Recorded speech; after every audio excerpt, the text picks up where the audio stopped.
Hey guys, what's up? Coming with another little video.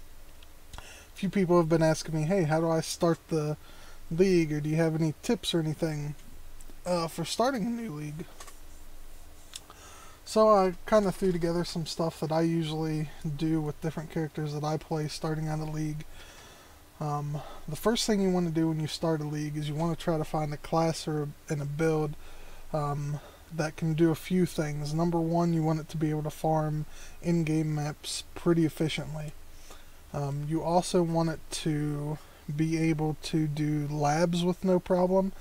You also want it to be able to make sure it can do Uber Lab, and it can do at Zeri. Not Uber at Zeri, just normal at Zeri.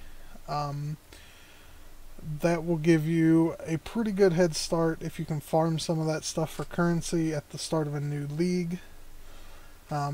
Even just pushing maps super efficiently can get you some good levels and some good currency. But also farming Uber Lab and at Zeri are really good ways to get a little bit of cash at the start of a new league.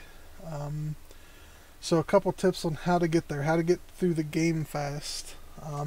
Number one thing is, kill magic mobs, kill huge packs of monsters. I see too many people, they're running through the game and they're like, hey, over here's one skeleton, and they run over there and smack it in the face. That's what you don't want to do. You just want to constantly be moving, constantly be running, and make sure you check your vendors.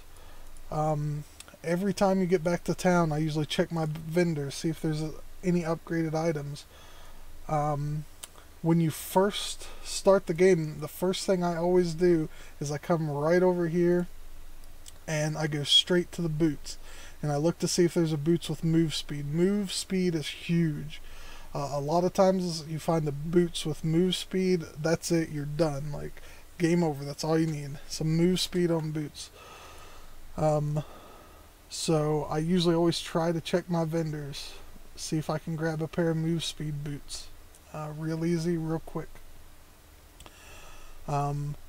Another thing you can look for is rings. If you're a melee character, you want to find the iron ring, or maybe even a life ring. Also wands and stuff. If you're not melee, keep an eye on those. You may find one that's plus the skills. Right there's one +1 level of chaos gems. That might be OP for your character. Probably not, but if you're going to chaos skill, that +1 to spells is really good. I'll show you a couple vendor recipes. If you're a melee character, one of the things you want to focus on is getting a better weapon, constantly upgrading your weapon. Every 10-15 levels or so. If you start to where you're hitting things and they're not dying, especially rare mobs, then it may be time for an upgraded weapon. So weapons, you don't have to try to look for a GG rare. Don't start alching every weapon you find, or using your chaos to roll weapons. All you need to do is just grab a transmute, hit it. That's exactly what I did with this axe. I literally transmuted it, and that's what I got. At level 41, that could be an upgrade for me. Now, of course, you probably want to look for some links, especially if you find something that's like 4 links. Although, I would say try to steer clear of putting your links on your weapons. You probably want, like, your boots. If you find a decent pair of move speed boots, throw your main skill in those. That way you can leave your weapon open in case you find a really good weapon that maybe only has a socket on it and you're like, oh crap,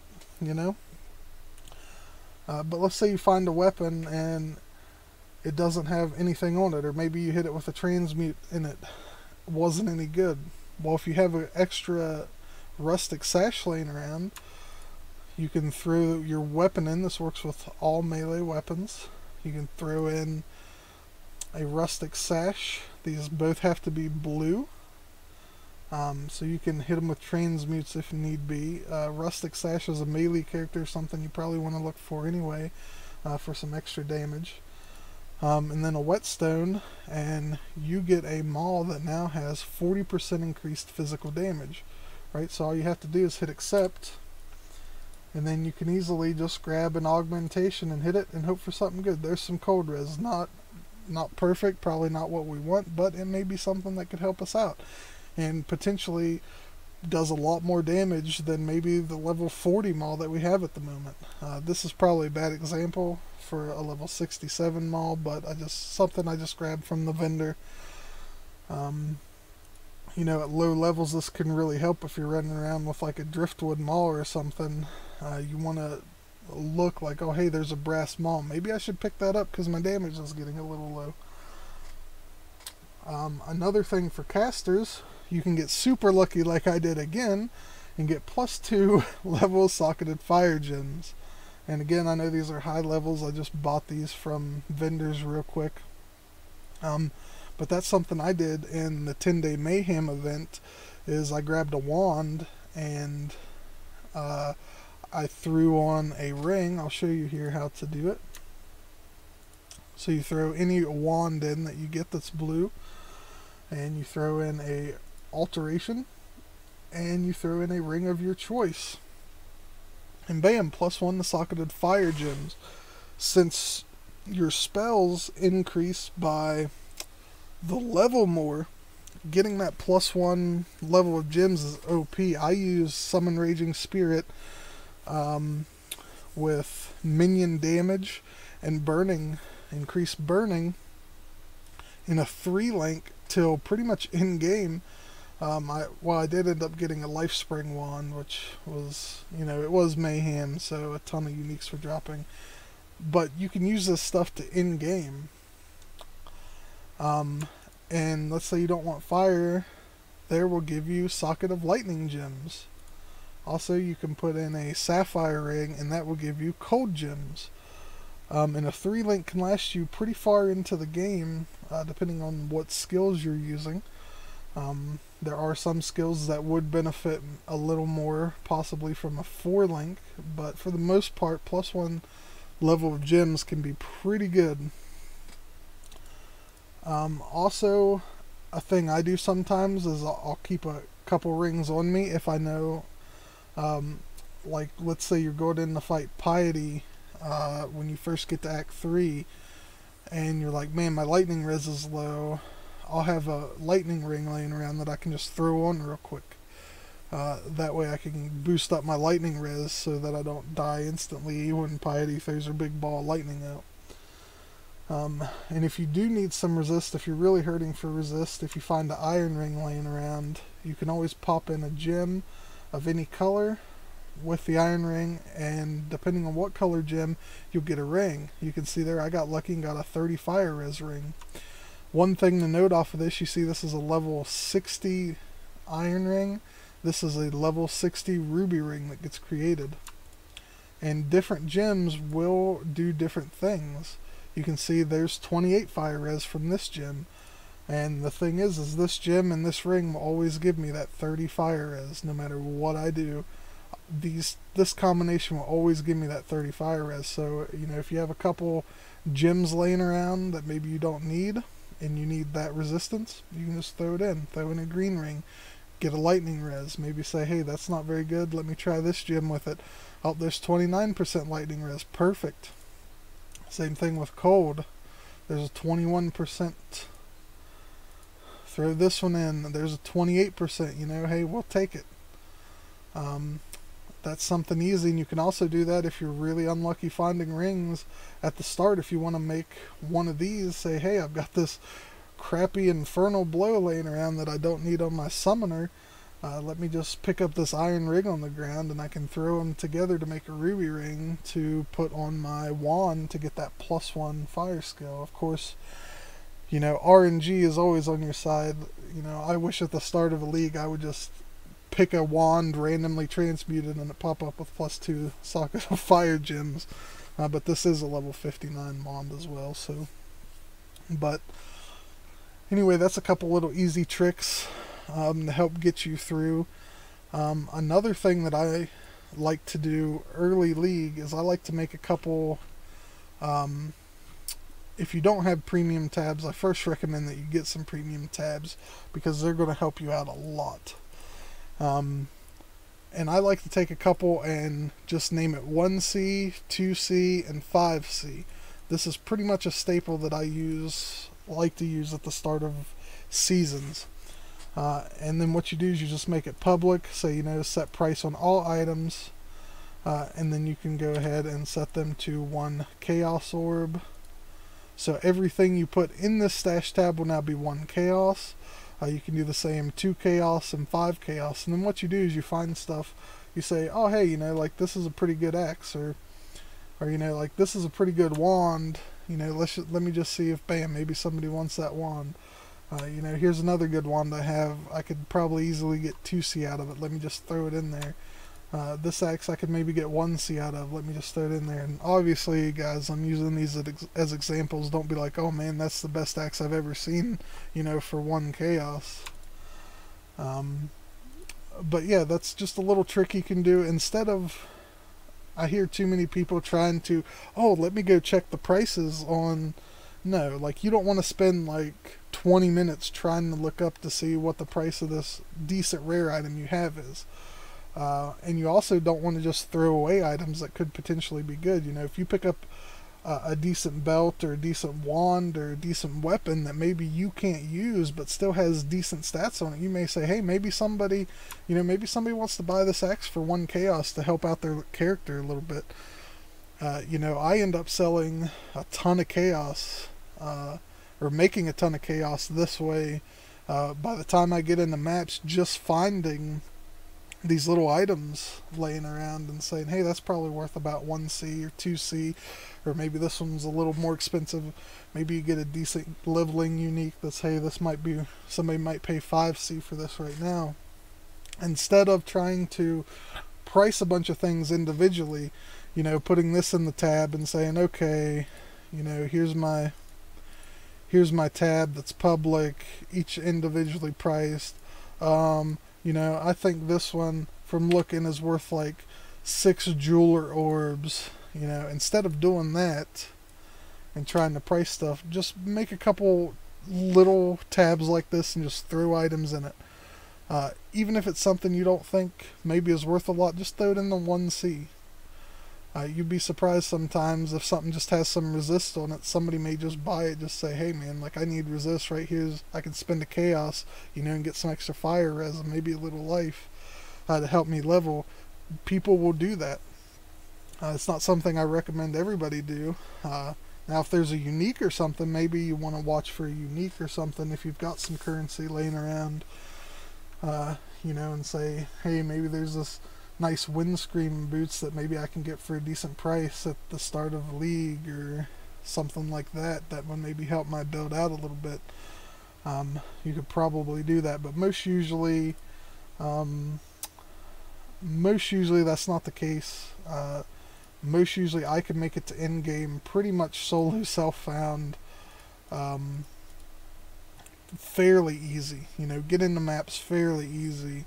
With just finding stuff. Maybe once I get 2 maps, I'll farm a little bit, and then by that time I'll have some currency up from selling some of this stuff that I can look and say, okay, I need a little extra resist before I hit the maps.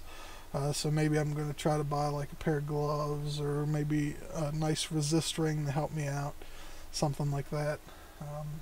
So just things to keep in mind.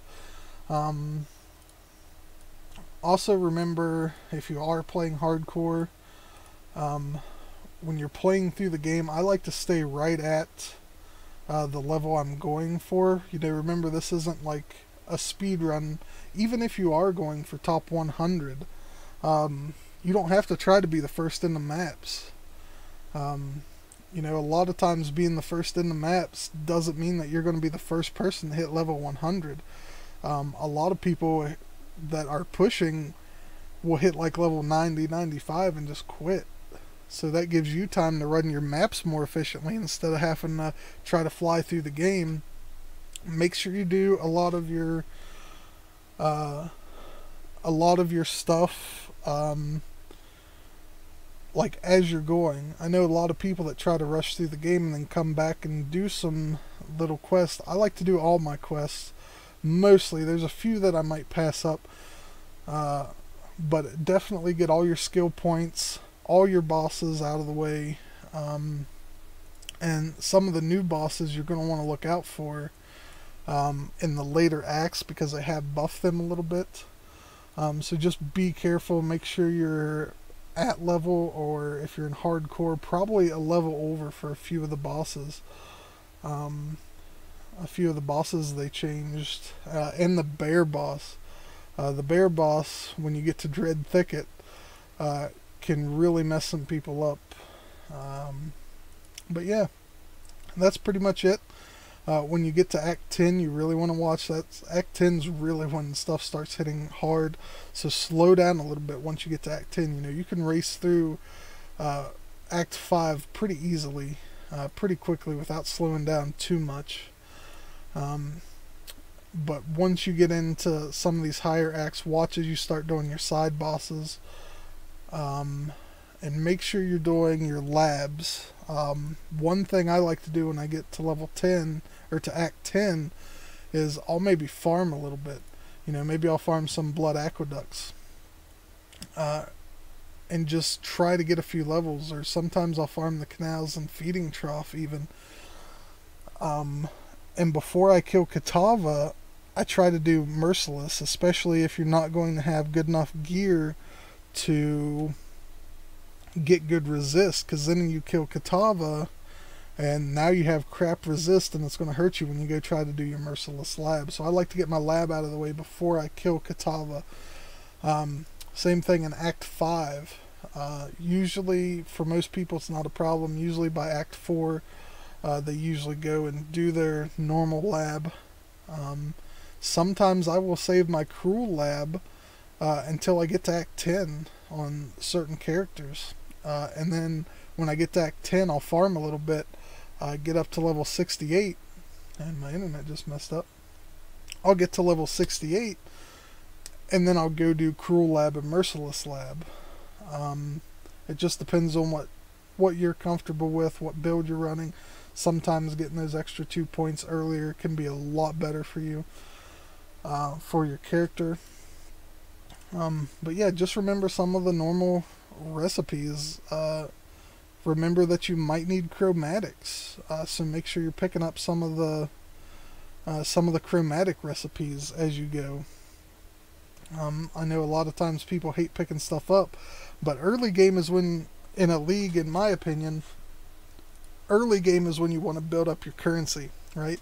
You want to get a lot of your currency to roll some things easily, like chromatics. I like to have a decent amount of chromatics. You know, you don't need hundreds of chromatics, but having a few chromatics laying around, having some whetstones, some armor scraps. And another thing I like to do is make sure you're picking up some superior flasks. I like to pick up superior flasks, just throw them in a tab. I usually make a tab that says crafting, and I'll just throw them in that tab, so then I can go to my stash. Let's see if I actually have any. I'll go to like craft. Okay, maybe I don't have any. And bam, I'll have like a tab almost full of quality flasks, and I'll just fill my inventory with quality flasks, go to the vendor and sell them, and you can get baubles out of those. You can get some glass blower baubles, so when it's time to roll quality on your in-game flasks, you'll have a few baubles laying around that you can roll your flasks with. That's something that I like to do in the league. And usually, from my experience in the past, usually I'm pretty close to the top people, you know, now. And I never really these days go for like leaderboards whatsoever. But, you know, usually I'll be running around and be like, oh, the first person to hit City of Sarn, and I'll be like, hey, like, I'm almost through Act 2 as well. So I think my method of picking a lot more stuff up early game doesn't hurt me too much as far as speed. The main thing for me usually is I like to be in maps the first day. For a lot of people that may not happen, but I like to be starting into maps, you know, level 70 on the first day. That's what I like to do. That's usually my goal for the start of a league. You know, I don't no life it. I don't try to hit like, you know, some people hit like level 80 or 90 by the first day. But I usually always try to get in maps the first day, and then I can kind of just play it calm from then on out. You know, start building up currency and building up my map pool, and just start taking it. I say taking it easy, but still flying through maps. But to me, farming maps is a lot more fun than playing through the game. Even though it's a lot better than it used to be. Used to be you'd have to do Act 1 through 4, then do Act 1 through 4 again, then do Act 1 through 4 again, and it did get really monotonous. Now it's a little bit more fun because it's one full playthrough. I really like what they've done with 3.0. But anyway, like I said, just make sure you're killing the bigger packs, leaving the little guys alone. You know, don't try to pick up everything, but try to pick up useful stuff for your class. Belts, rings, amulets are always good to pick up.